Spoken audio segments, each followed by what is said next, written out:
I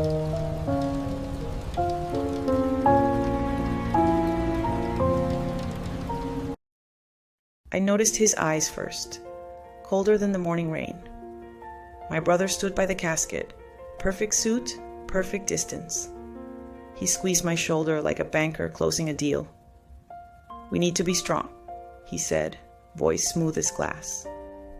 I nodded because everyone was watching, and grief fogged everything. Our father lay silent, the room stuffed with flowers and whispers. I kept remembering Dad's laugh, careless and big like summer. Behind it, the paperwork waited, folded and heavy in his hands. He had brought the forms early, said it was love and duty. I wanted to believe him, because belief is easier than doubt. He smiled at the mourners, gracious, humble, almost saintly. The mask fit him so well that I nearly applauded. I didn't know the mask was for me most of all. He was always the polished one, even as a kid. I remember him in new sneakers, laces spotless, ambitions tighter. I was messy, practical, the one who kept receipts and birthdays. Our father called me his compass and called him his engine. Engines roar, compasses endure. Both felt necessary until they didn't. When Dad got sick, my brother came home with expensive kindness. He brought fruit baskets, signed papers, charmed nurses by name. I handled the night shifts and the laundry and the silence. He handled the meetings, the calls, the important paperwork nobody questioned. He told me he was protecting Dad from stress, from choices. "Let me carry this," he said, and I let him. Love looks like trust when you're exhausted and hopeful. I wanted to be his sister, not his watchdog. The hospital room always smelled like lemons and sleep. Dad's breath rasped, and the monitor blinked like a stubborn heartbeat. My brother whispered that we should get ahead of the logistics. He laid down forms, highlighted sections, tabs in calming colors.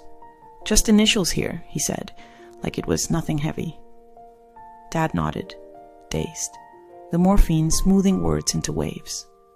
I held Dad's hand and glanced at the yellow tabs.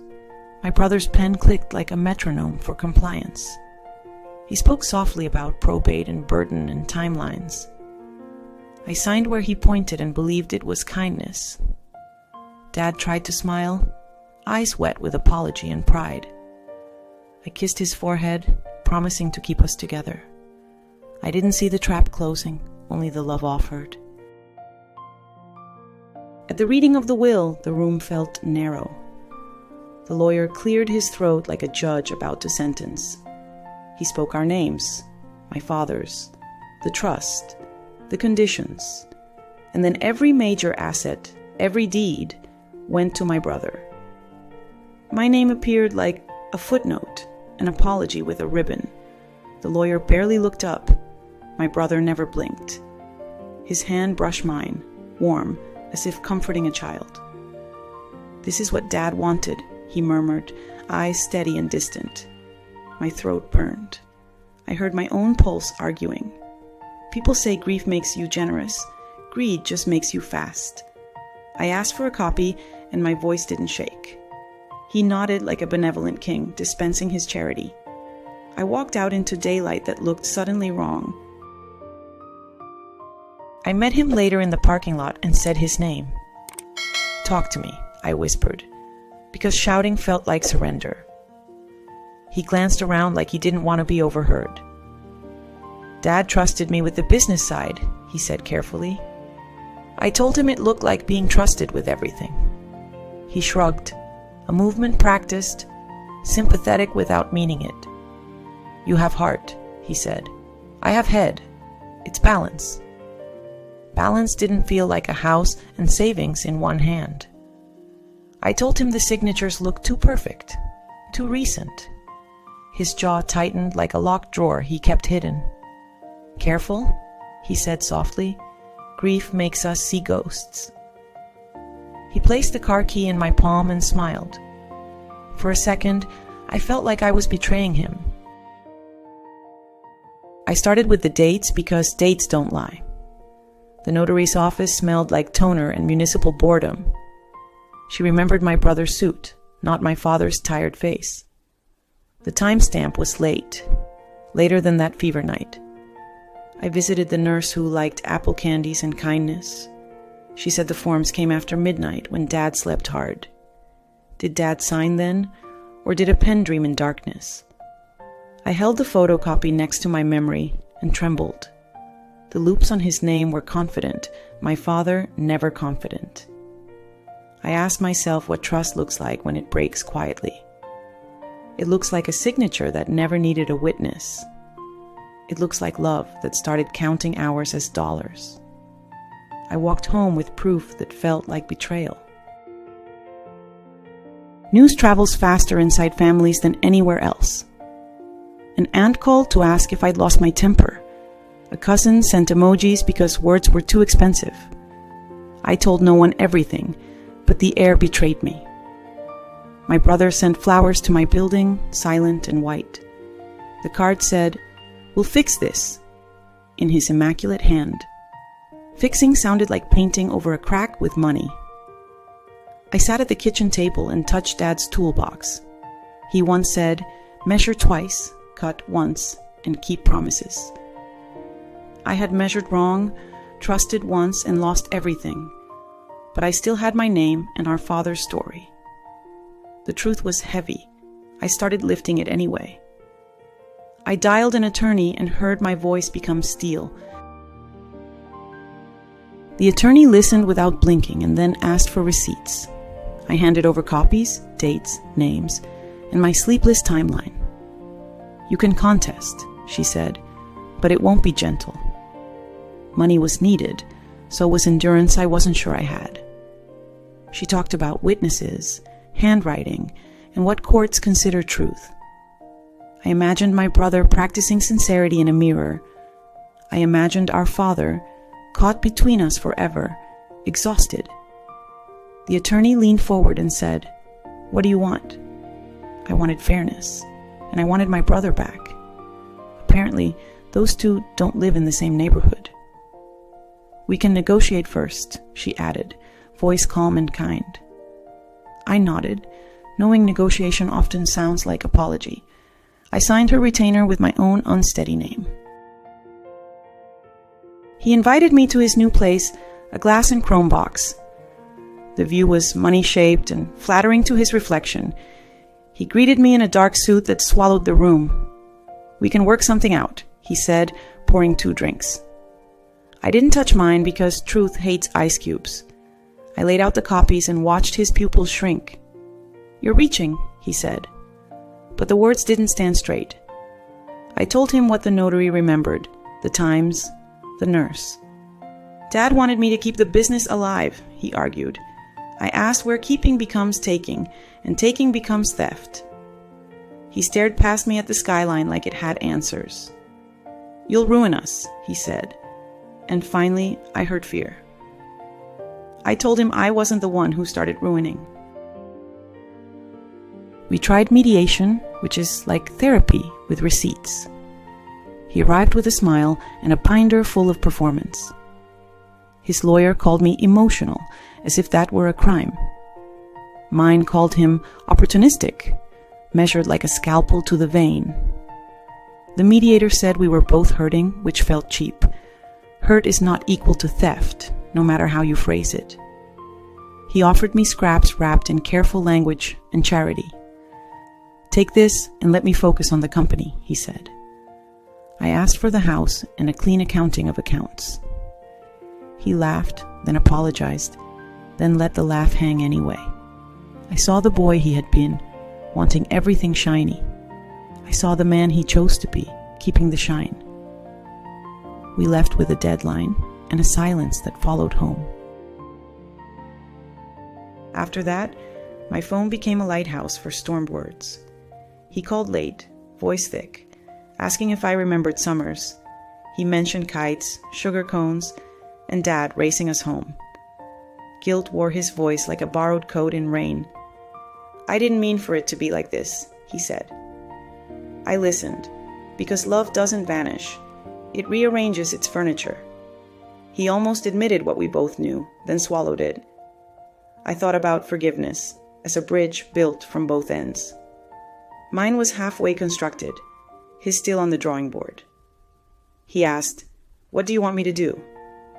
I said, "Tell the truth and start there." He breathed once, twice, and hung up without goodbye. The silence afterward felt like a verdict I didn't choose. Court wasn't dramatic. It was paperwork marching on time. There were exhibits, affidavits, and faces pretending to be neutral. The handwriting expert pointed at loops and pressure and hesitation. He said the signature likely wasn't my father's, in pain. Likely, not certainly, and certainty is what judges prefer. My brother sat with eyes like winter windows, no thaw. He watched me, and I watched him watch himself disappear. The judge suggested settlement, his tone a door, closing slowly. We drew terms across a table like dividing a map. I kept smaller things, meaningful things, and a portion disputed. He kept the company, the house, and the crown of control. We agreed to donate something in Dad's name for comfort. It didn't feel like justice, but it felt like gravity. When we signed the settlement, my hand didn't shake anymore. I expected relief, but felt a small funeral inside me. He looked weaker in triumph than I'd ever seen him. He kept wiping an invisible spot on the table. I asked if he was sleeping. He said he worked late. Work can be a hammer that hides the broken boards. He said, "You got something." Like charity had replaced kinship. I said, "I got truth," and it surprised us both. Truth can be tiny and still outweigh a kingdom. He nodded, eyes flickering like a streetlight in the wind. We walked out separately, though the door was wide enough. I stood in the hallway and felt lighter and lonelier. Sometimes survival is choosing which part of you stays. Weeks passed, and the mail started using my new name. Not a different name, just a different shape around it. I visited the house once because ghosts deserve witnesses. He wasn't there. A realtor was, smiling with practiced warmth. I walked through rooms that remembered our loudest versions. In the den, I found the dented baseball we fought over. Beside it, a note in Dad's handwriting said, "Share." Short word, heavy freight, a verdict kinder than ours. I left the note where it belonged and closed doors gently. The realtor asked about paint. I answered about memories.